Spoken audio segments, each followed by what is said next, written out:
César Delgado Guembes, exoficial mayor del Congreso, está conectado con nosotros vía Zoom. César, muy buenos días. Muy buenos días, Nicolás. Varios temas bien puntuales. El primero de ellos, César, por favor.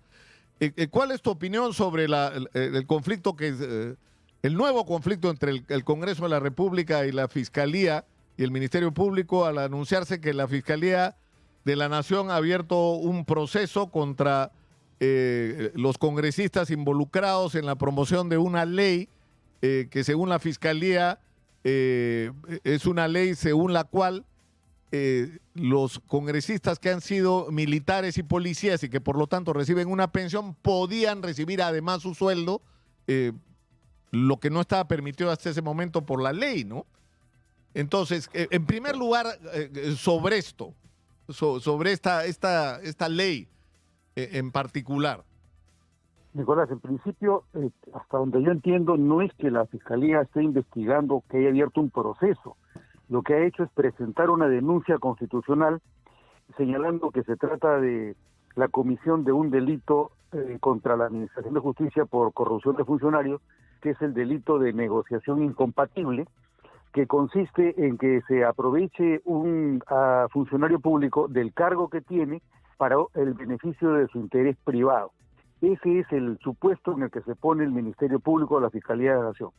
Pero el problema, en realidad, tal como yo lo entiendo y lo aprecio, tiene tres diferentes aspectos. El primero es un aspecto fundamentalmente pensionario, es decir, en qué consiste la naturaleza de la pensión, si la pensión es una remuneración o si es un ingreso. Y esto es relevante desde el punto de vista constitucional. ¿Por qué? Porque el artículo 40 de la Constitución sobre la carrera administrativa señala expresamente que ningún funcionario o servidor público puede desempeñar más de un empleo o cargo público remunerado, dice la Constitución, con excepción de uno más por función docente. Lo que señala la Constitución no es que se prohíba el tener dos ingresos diferentes, sino dos remuneraciones diferentes. Y esta distinción es importante, ¿por qué? Porque las pensiones no son una remuneración, las pensiones son un ingreso. ¿Qué ocurrió? Que en el año 2006, cuando inicia su gestión el señor Alan García, hubo un movimiento para evitar que las personas que trabajan para la administración pública no perciban más que lo que gana el presidente de la República. Pero ocurre que si tú tienes una pensión y además tienes una remuneración, tú no puedes percibir más que el presidente de la República por concepto de remuneración. Pero si además tú tienes una pensión, eso no significa que estás en contra de la prescripción que señala que no puedes ganar más que el presidente de la República.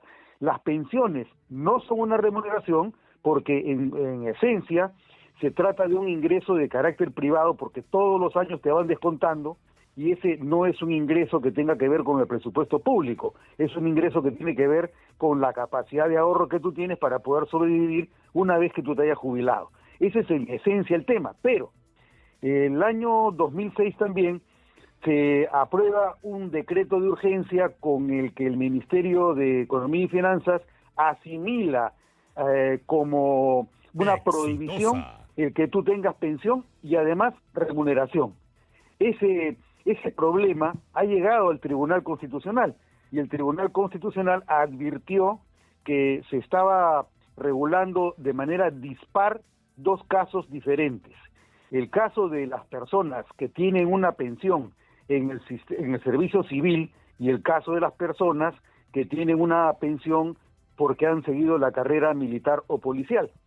El Tribunal Constitucional expide una sentencia, la sentencia 9/2015, en la que señala que hay una disparidad y que tiene que homologarse porque la prohibición del artículo 40 no es que tú tengas dos ingresos, sino dos remuneraciones. Por lo tanto, se estaba tratando de manera inequitativa no a los militares o policías, sino a todas las personas que, perteneciendo al régimen del servicio civil, tuvieran una pensión y además una remuneración. A esas personas en el Estado se les exigía que se queden sin pensión mientras que tuvieran una remuneración por cuenta del presupuesto público. Esa disparidad es la que señaló el Tribunal Constitucional en la sentencia 9 del año 2015, que luego ha sido corroborada con algún proceso de amparo que también resolvió el Tribunal Constitucional con la sentencia 3432 del año 2018. Entonces nos encontramos ante un supuesto, a mi juicio, equivocado, cuando el Ministerio Público señala que se está cometiendo una infracción contra el derecho penal y por lo tanto hay un supuesto de negociación incompatible. Pero te decía, Nicolás, el problema es un problema complejo, por eso es que me perdonará si es que me explayo un poco, para poder comprender la diversidad de aspectos que comprende el asunto. Te decía que hay un problema pensionario, pero también ahora hay un problema constitucional, porque el Ministerio Público le imputa falta y delito durante el ejercicio de la función a diversos congresistas, algunos de los cuales han sido jefes del Comando Conjunto de las Fuerzas Armadas, comandante general de la Marina, ha sido comandante general del Ejército, jefe del batallón de Chavín de Huántar, etcétera, etcétera. Entonces, se trata de un caso en el que la inviolabilidad de votos y opiniones de los congresistas no está siendo reconocida. ¿Aló? Sí, te escucho, pero la pregunta que tenía era esta, es decir, tú dices, es decir, hay una discusión acá sobre la legitimidad, digamos, el derecho, ¿no? Es decir, el derecho a percibir, aparte de la pensión, una remuneración por el trabajo que desempeñes para el Estado. Pero lo que entiendo está cuestionando el Ministerio Público es que tú participes, votes y promuevas una ley donde tú te vas a ver favorecido. Que eso es algo que no puedes hacer. ¿O sí? Mira, hay un problema adicional. Yo te decía que tiene tres aspectos este asunto. Uno, de carácter pensionario. Otro, de carácter constitucional. Y empezaba diciéndote que hay un problema que tiene que ver con una prerrogativa que tienen los congresistas, que es la inviolabilidad de votos y opiniones, por un lado, y por otro lado, la facultad que puede tener un congresista de la autorrepresentación. Por ejemplo, si tú eres un congresista que pertenece a una comunidad campesina, una comunidad indígena, tú no podrías presentar ni auspiciar un proyecto de ley que favorezca a las comunidades campesinas o nativas. Si tú perteneces a la circunscripción de Arequipa, de Puno, de Lambayeque o de cualquier otro departamento del Perú, no podrías presentar ningún proyecto que favorezca a la región a la cual tú perteneces. Ese es el problema. Yo recuerdo mucho a la señora Marta Hildebrand, cuando ella decía, a mí me han elegido para que yo represente a la nación y al pueblo. Si a mí me dicen que yo no puedo votar por un tema en el que yo de alguna forma tengo algún tipo de interés, quiere decir entonces que yo no puedo ejercer la facultad que tengo como representante. A mí nadie me puede negar eso, decía ella. Y en realidad es parte del problema, salvo que se trate pues de cuestiones ya de otro tipo que no se pueden meter en el mismo costal, como por ejemplo si tú presentas proyectos como el que se mencionó hace algún tiempo respecto al señor Alejandro Soto, se le imputaba al señor Soto haber presentado un proyecto que lo beneficiaba en materia penal. Entonces, pero el señor Soto, en ese caso, no había sido quien presentó el proyecto y tampoco había participado en la elaboración del dictamen. Ese fue un tema en el que él tenía la obligación de votar si quería.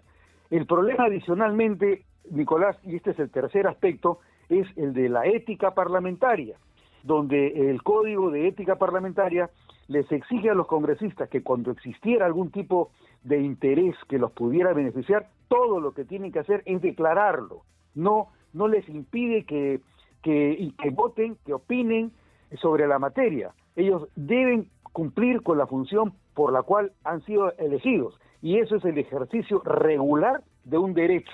Entonces tú no le puedes decir a un congresista, oiga usted, no vote, no opine, no emita declaración alguna sobre esta materia, porque ha sido elegido por el pueblo para hacerlo. Es más, todos sabemos que en el caso de los dos almirantes, tanto Montoya como Cueto, el señor Williams, el señor Quiabra, todos ellos son representantes de las Fuerzas Armadas. Una vez que tú eres militar, nunca puedes dejar de serlo, como cuando eres sacerdote. Nunca, por más que hayas renunciado, tienes el sacramento que te ha ungido como como eclesiástico. Entonces, ese es el inconveniente, que es cuáles son los límites de la Ahora, autorrepresentación. una última pregunta, César, para terminar.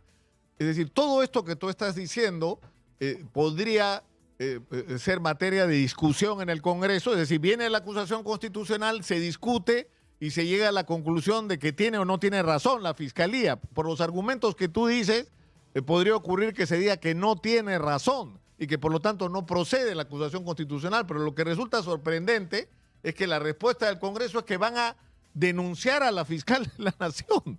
Es decir, Bueno, ya pero ahí Patricia hay Juárez otro- lo anunció y lo confirmó anoche acá en Exitosa, Sí, pues. el almirante Cueto. Mira, pero ahí hay otro problema, porque se trata de la imputación que se le hace a la fiscal de la Nación por infracción de la Constitución. ¿Qué principio constitucional es el que habría infringido la fiscal de la Nación? El desconocimiento del principio de la inviolabilidad de votos y opiniones. O sea, le está impidiendo el ejercicio regular de un derecho a los congresistas y en esa razón ha interpretado incorrectamente el artículo 40 de la Constitución, que te dice que no se puede percibir dos remuneraciones, pero no una remuneración y una pensión. Ese es el predicamento. De repente es un exceso, pero a la vez se esperaría que la Fiscalía de la Nación comprendiera la naturaleza de ciertos preceptos constitucionales para no incurrir en un abuso, porque en realidad la facultad que tiene de presentar denuncias constitucionales no se puede convertir en un aquelarre donde tú te desmadras y atacas a quien sea independientemente del fundamento que puedas tener. Me parece que no existe fundamento suficiente en la Fiscalía de la Nación para haber iniciado esa denuncia constitucional. Es mi parecer personal. Puede ser que me equivoque, pero eso es lo que a mí me parece, mi querido Nicolás. Por supuesto. Muchas gracias, César, por atendernos. Buenos días, mi querido Nicolás. Buenos días. Un Hasta abrazo, luego. muy buenos días.